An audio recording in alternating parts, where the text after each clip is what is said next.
नमस्कार, मैं आपकी अपनी Sushma Maheshwari spiritual mentor. Aura बढ़ाने की कई विधाएं होती हैं, उसमें 3 मुख्य मैंने आपको बताए हैं, यंत्र, तंत्र और मंत्र। आज हम तंत्र की बात करेंगे। तंत्र का नाम सुनते ही सबको डर लगता है। इसके बारे में मैं बताऊंगी कि क्या वाकई आपको डरना चाहिए।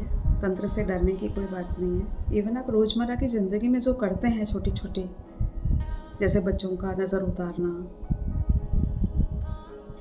किसी चीज़ को बाहर उतारा करके बाहर फेंक देना, ये सब तंत्र ही है।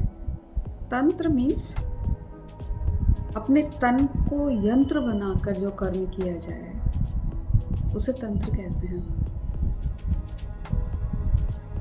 तंत्र करने के लिए आपका शारीरिक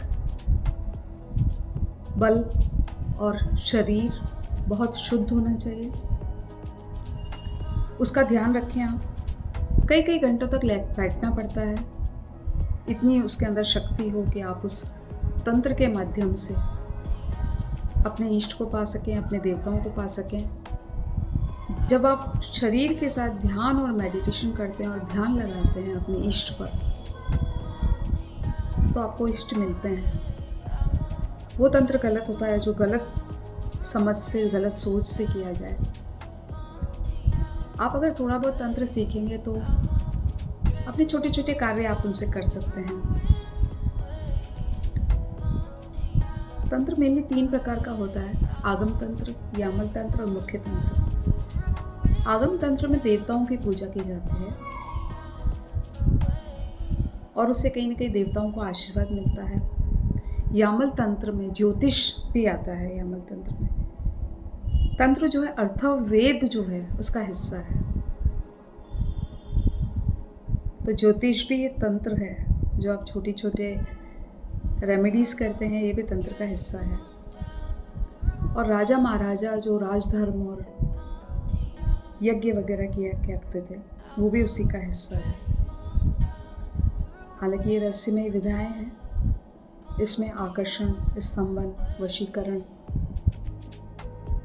छोटी छोटी जो क्रियाएं होती हैं, ये अपने स्वयं के लिए रोज़मर्रा के जीवन में की जाए तो गलत नहीं है। लेकिन अगर आप किसी और के ऊपर ये करवाते हैं तो ये गलत हो जाता है। कुछ लोग पैसा कमाने के लिए गलत तरीके अपनाते हैं, जो ठीक नहीं है। लेकिन आप घर में वशीकरण करके, स्तंभन करके,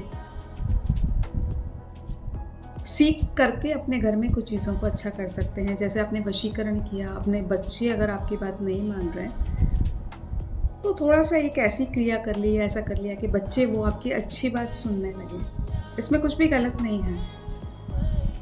आप अंदर आकर्षण बढ़ा सकते हैं, आपका व्यापार बढ़े।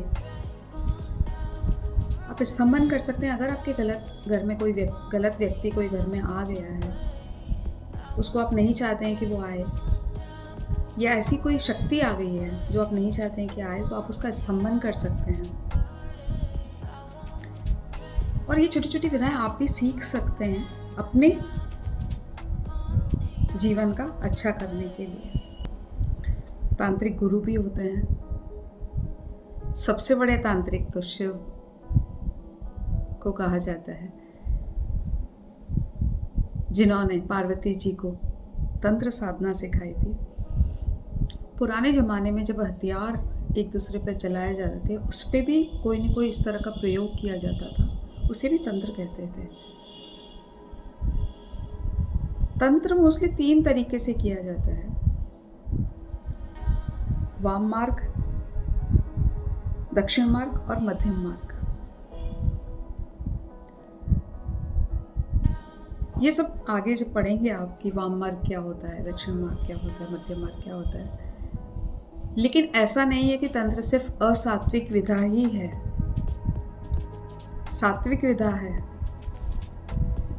तंत्र में मुद्राएं श्रेष्ठ होती हैं। मुद्रा आप जानते होंगे, नहीं तो हम अगले एपिसोड्स में पढ़ेंगे मुद्राओं से क्या फ़ायदा होता है।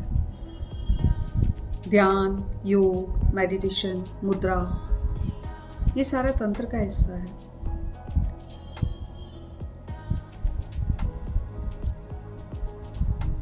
तंत्र का बेसिक यही है, ऐसे डरने की कोई ज़रूरत नहीं है। इस तरह की जानकारियाँ और आगे पढ़ना चाहते हैं, देखना चाहते हैं क्या होता है, समझना चाहते हैं, गलतफ़हमियों को दूर करना चाहते हैं, तो मुझसे जुड़े रहिए। मेरा चैनल सब्सक्राइब कीजिए। अगर आपको इसी लेवल से लेके कुछ भी कंसल्टेंसी करनी है, तो नीचे जो नंबर दिया हुआ है डिस्प्ले, उस पे मुझे व्हाट्सएप कर दीजिए। जब भी समय मिलेगा आपके सवाल का जवाब देने की कोशिश करूँगी। Thank you so much.